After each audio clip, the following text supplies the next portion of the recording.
नए साल की शुरुआत के साथ ही आता है चंद्र नव वर्ष, परिवारों के लिए एक खास छुट्टी। इस दिन परिवार साथ आते हैं, स्वादिष्ट खाना बनाते हैं और अच्छा समय बिताते हैं। लेकिन 32 साल की जिया ये खुश नहीं है। वो एक बेरोजगार फ्रीलांसर है, जिसे ज्यादातर लोग बेरोजगार ही कहेंगे। जब वो आने वाले मेहमानों के लिए खाना बना रही होती है तो उसकी माँ अपने पोते का प्यारा वीडियो देख रही होती है, लेकिन इस बात से चिढ़ी हुई है कि बच्चे उसके रास्ते में आ रहे हैं और मेहमानों के आने से पहले ही खाना खा रहे हैं। जब जिया सुझाव देती है कि उसके माता पिता ही खाना क्यों नहीं बना लेते क्योंकि वे ही खा रहे हैं, तो जिया की माँ उसे याद दिलाती है कि घर में रहने और किराया भी न देने के बाद खाना बनाना तो कम से कम वो कर ही सकती है।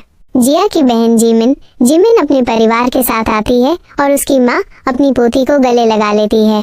जिमिन का पति पोते को उठाए हुए है और जिमिन यात्रा से थकी हुई है, बैठना चाहती है। जिया एक नकली सी मुस्कान के साथ अपनी छोटी बहन का स्वागत करने के लिए परछाई से बाहर आती है। जिया कहती है कि वो उसे देखकर खुश है और उसे एक फूलदार एप्रन देती है। जिमिन जवाब में कहती है कि एप्रन जिया पर बहुत अच्छा लगेगा और उसके रिश्ते की स्थिति पर मजाक करती है कि अब उसे बस शादी करके फेरे लेने हैं। लेकिन जिया को ये मजाक मजेदार नहीं लगता। वो जिद करती है कि जिमिन एप्रन पहने और खाना बनाने में उसकी मदद करे। एक बेजान चेहरे के साथ जिया की माँ प्रभावित नहीं होती और उसे मारती है। जिया बस चाहती है कि कोई और खाना बनाए, लेकिन जिमिन का पति बताता है कि जिमिन पहले ही काफी थकी हुई है, ये सुझाव देते हुए कि वो तीसरे बच्चे से गर्भवती है। ये परिवार के लिए बड़ी खबर है और वे जल्द ही खाना खाने लगते हैं। जिया बाहर सिगरेट पी रही है और अपनी बहन पर गुस्सा है कि उसकी जिंदगी कितनी अच्छी है और वो उसे किसी ऐसे लड़के से मिलने का सुझाव देती है जिसे वो जानती है। उसकी नाराजगी एक अनजान आदमी द्वारा भंग की जाती है, जो टिप्पणी करता है कि जिया की जुबान अभी भी खराब है। यह आदमी धूम्रपान क्षेत्र में चिकन ब्रेस्ट खा रहा है, जिसे जिया भ्रमित हो जाती है। आदमी बताता है कि उसका नाम मिंचेल जिन है और वो पहले बगल में रहता था और बहुत हेडफोन पहनता था। जिया को शुरू में वो याद नहीं आता, लेकिन फिर उसे एहसास होता है कि वो पहले एक दुबला पतला गेमर बच्चा हुआ करता था। मिंचेल को नहीं लगता था कि वो इतना बदला है, लेकिन जिया जिद करती है कि वो बहुत बदल गया है और ध्यान देती है कि उसका धूम्रपान क्षेत्र में चिकन ब्रेस्ट खाना अजीब है। मिंचेल बताता है कि वो यहाँ इसलिए है क्योंकि उसका परिवार उसके चंद्र नव वर्ष का खाना न खाने से खुश नहीं था, क्योंकि उनमें बहुत ज्यादा कैलोरी थी। जिया को याद आता है कि मिंचेल 32 साल का है, बिल्कुल उसकी तरह। जिया और मिंचेल कभी एक ही बिल्डिंग में रहते थे और बचपन के दोस्त थे, लेकिन अपनी मर्जी से नहीं। मिंचेल एक शर्मीला बच्चा था जो क्लास में किसी के साथ घुलता मिलता नहीं था, लेकिन जिया को पुरानी बातें याद करने में कोई दिलचस्पी नहीं है और वो सोच रही है कि मिंचेल इतना कैसे बदल गया। वो ये निष्कर्ष निकालती है कि शहर के जीवन ने उसे बदल दिया है और अब वो एक जानी मानी कंपनी में असिस्टेंट मैनेजर प्रोग्रामर है और एक अच्छी जिंदगी जी रहा है। जिया मिंचेल की तुलना अपनी जिंदगी से करती है, जहां उसे घर पर लगातार डांट पड़ती है और वो बेरोजगार है और ये देखकर हैरान है कि मिंचेल उससे बेहतर कर रहा है। वो फिर से उदास होने लगती है, लेकिन मिंचेल उसे टोकता है और पूछता है कि वो कैसी है। जिया सवाल टाल देती है और मिंचेल कहता है कि वो बस जी रहा है, और जबकि उसे लगता है कि वो बहुत अच्छा कर रहा है, उसके माता पिता कुछ और सोचते हैं। उसके माता पिता उसे शादी करने के लिए परेशान कर रहे हैं और यहाँ तक कि $5000 की रजिस्ट्रेशन फीस के साथ एक डेटिंग सेवा में भी साइन अप कर लिया है। मिंचेल को लगता है कि जिया ऐसी स्थिति में नहीं है, लेकिन वो है। तब जिया सुझाव देती है कि वे शादी कर लें। मिंचेल चौंक जाता है और जिया समझाती है कि चूंकि उनके माता पिता उन्हें शादी करने के लिए परेशान कर रहे हैं, तो उन्हें इस समस्या को ठीक करने के लिए बस शादी कर लेनी चाहिए। यह एक विन विन विन विन स्थिति होगी। जिया को आश्चर्य होता है जब मिंचेल जिया के पिता से उनका आशीर्वाद मांगता है और उनकी शादी हो जाती है। वे अपने हनीमून के लिए एक उष्णकटिबंधीय स्थान पर जाते हैं और हनीमून की पहली रात को शराब पीते हुए उसे आखिरकार एहसास होता है कि क्या हुआ है। वो ये देखकर हैरान है कि वो सपने में नहीं है और मिंचेल से शादी करके किसी और देश में है। जिया और मिंचेल अब सोने की तैयारी कर रहे हैं और मिंचेल अपने सूटकेस में कुछ ऐसा ढूंढ रहा है जिससे उनकी पहली रात अच्छी हो। जिया को लगता है कि वो कुछ गंदी बात कर रहा है और शर्मिंदा हो जाती है, कहती है कि वो तैयार नहीं है। उसे आश्चर्य होता है जब मिंचेल उसे ईयर प्लग देता है।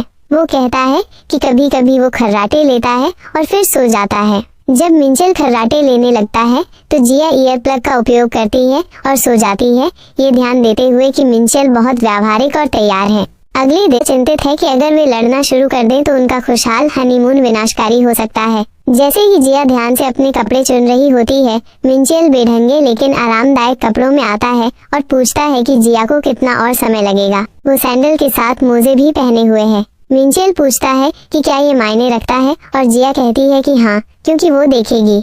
चूँकि उनका शेड्यूल टाइट नहीं है, वे कपड़े खरीदने जाते हैं। जबकि जिया फैशन के बारे में ज्यादा नहीं जानती, उसे लगा कि कुछ और बेहतर होगा।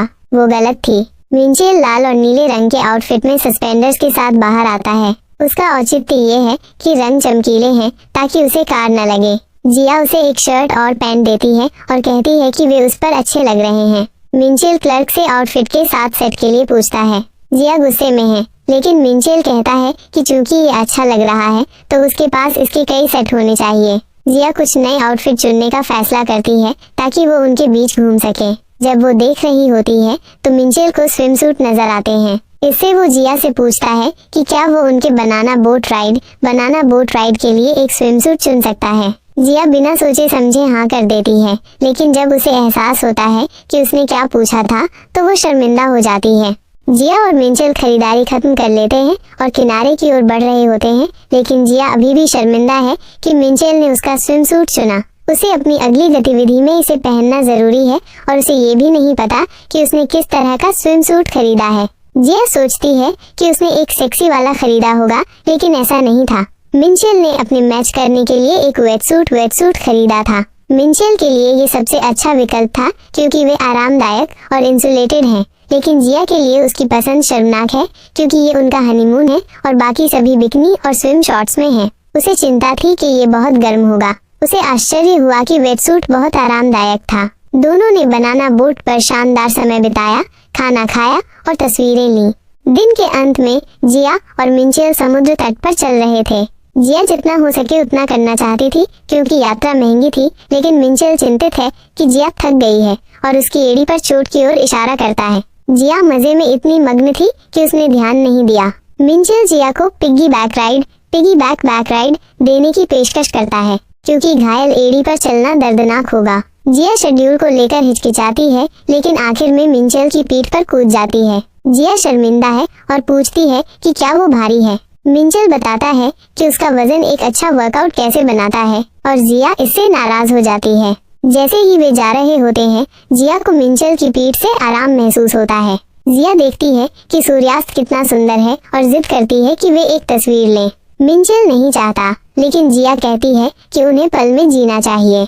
होटल वापस आकर जिया तस्वीर देख रही है और अपनी बहन की बात याद आती है कि जोड़े आमतौर पर अपने हनीमून पर लड़ते हैं, लेकिन जिया और मिंचेल लड़े नहीं और उन्होंने बहुत मजा किया। लेकिन जिया अभी भी मिंचेल की चौड़ी गर्म पीठ पर होने से शर्मिंदा है। ये भावना जल्दी चली जाती है जब वो मिंचेल को सोते हुए देखती है। वो यात्रा से संतुष्ट है। कोरिया वापस आने पर जिया की माँ ने बहुत सारा खाना बनाया और बक्से पैक किए ताकि उसकी वापसी का जश्न मना सके और वो मिंचेल के साथ रहने जा सके। जिया थोड़ी हिचकिचाती है, लेकिन उसे याद आता है कि उसने शादी करते समय इस बात पर सहमति जताई थी। शिफ्टिंग के बाद मिंचेल जिया को एक कागज देता है। जिया को अचानक एक पुराने कार्टून के थीम सॉन्ग की बात याद आती है। उसके बोल थे, बस करो गलतियां करना ठीक है क्योंकि तुम अभी बड़े नहीं हुए हो। जिया को अब एहसास हो रहा है कि इसका असली मतलब ये है कि अगर आप बड़े होकर गलतियां करते हैं तो आप सचमुच मुश्किल में हैं। बात ही शादी करने का सुझाव दिया था और अब उसकी जिंदगी पूरी तरह से बदल गई है और वो मिंचेल के साथ रह रही है। वापस उस कागज पर आते हैं। वो कागज दरअसल साथ रहने का एक कॉन्ट्रैक्ट फॉर लिविंग टुगेदर है। जिया चौंक जाती है और उसे जमीन पर फेंक देती है। वो मान लेती है कि उन्हें एक कॉन्ट्रैक्ट की जरूरत तो है और वे दोनों 3 शर्तें लिखते हैं। मिंचेल के नियम है, धूम्रपान नहीं करना, माउस को परेशान नहीं करना, अगर कुछ गलत है तो तुरंत बताना। जिया के नियम है, बिना खटखटाए कमरे में प्रवेश न करें, कुछ भी जबरदस्ती न करें, अगर कुछ गलत है तो खुलकर बात करें। जिया को धूम्रपान नहीं वाले नियम से बहुत गुस्सा आता है। उसके पिता भी उसे सिगरेट छोड़ने के लिए मजबूर नहीं कर पाए थे, लेकिन मिंचेल को सिगरेट की गंध पसंद नहीं है, इसलिए वो कहता है कि कम मात्रा में धूम्रपान करें। जिया पूछती है कि माउस कौन है। माउस मिंचेल की बिल्ली है जो इस समय जिया के पैरों के पास बैठी है। बिल्ली का नाम माउस इसलिए है क्योंकि बिल्लियों को चूहे पसंद होते हैं। जिया अंत में कहती है कि उसे बिल्लियां पसंद हैं, लेकिन पूछती है कि अगर उसे पसंद नहीं होती तो क्या होता। मिंचेल कहता है कि वो जिया के रहने के लिए बस एक और कमरा ले लेता। पैसे कोई समस्या नहीं होती क्योंकि मिंचेल शादी को लेकर गंभीर है। वे बाकी शर्तों पर सहमत होते हैं और एक आधिकारिक कॉन्ट्रैक्ट ऑफिशियल कॉन्ट्रैक्ट बनाते हैं। मिंचेल एक और बात जोड़ता है, कोई भी पार्टी इस कॉन्ट्रैक्ट मैरिज को किसी भी समय खत्म कर सकती है। जिया को अंदर ही अंदर लग रहा है कि ये कॉन्ट्रैक्ट उन्हें आने वाले समय में बहुत हंसी और आंसू देगा।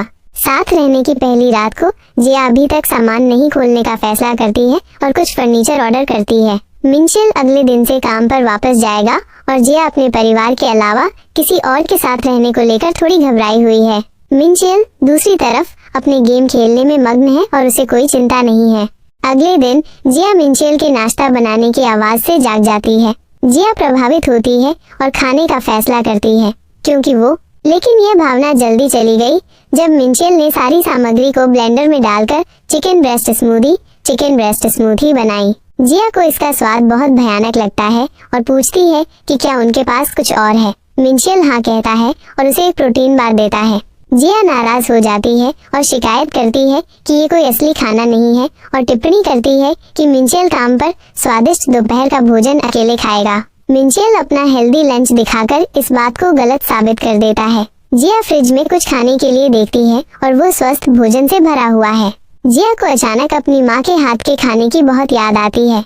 जिया को इस तरह देखकर मिंचेल जिया को अकेले बाहर जाकर नाश्ता करने का सुझाव देता है। जिया पूछती है कि क्या ये ठीक है और मिंचेल कहता है कि उसे बस अपनी स्मूदी की जरूरत है। जिया को अपने परिवार के साथ खाने की आदत हो गई है, लेकिन उसे याद आता है कि ये एक कॉन्ट्रैक्ट मैरिज है। मिंचेल चला जाता है और जिया कहती है कि वो जल्द ही नौकरी ढूंढ लेगी और वो उसे रात के खाने पर मिलेगी। जिस पर मिंचेल जाता है, जिया अपनी बातें वापस ले लेती है और गर्व से कहती है कि वो तब तक बेरोजगार रहेगी जब तक उसका बैंक खाली नहीं हो जाता। मिंचेल काम पर जा रहा है और अपने सहकर्मी सेंग यू चोई की कार में बैठता है। उसे आश्चर्य होता है कि मिंचेल ने अचानक उससे 10 दिनों की छुट्टी के लिए अनुरोध करने को कहा। सेंग यू देखता है कि मिंचेल मुस्कुरा रहा है, जो वो शायद ही कभी करता है, और पूछता है कि क्या कुछ अच्छा हुआ। मिंचेल को जिया का उसे अलविदा कहना याद आता है और वो जवाब में कहता है कि ये जानकर अच्छा लगता है कि कोई घर पर आपका इंतजार कर रहा है। सेंग यू भ्रमित है, लेकिन मिंचेल स्पष्ट करता है कि उसकी पत्नी घर पर है। सेंग यू चौंक जाता है। उसे लगता है कि मिंचेल उसके साथ मजाक कर रहा है, जब तक कि मिंचेल पुष्टि नहीं करता कि उसने पिछले हफ्ते ही शादी की थी। जब वे काम पर पहुंचते हैं तो हर कोई मिंचेल को बधाई दे रहा होता है और वो उन्हें अपने हनीमून से यादगार चीजें सूवेनिर्स देता है।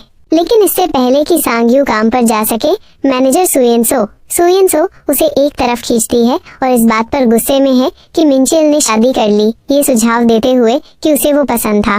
सेंग यू जवाब में कहता है कि यह अप्रत्याशित था क्योंकि मिंचेल लड़कियों में कोई दिलचस्पी नहीं लेता था। 33 साल की सुयेन के अतीत का अब सारांश दिया गया है। उसे एक बाल प्रतिभा के रूप में देखा जाता था और वो बस एक मामूली अच्छा लड़का चाहती थी। जैसे जैसे वो सफलता की सीढ़ियां चढ़ती गई, वो अकेली रही।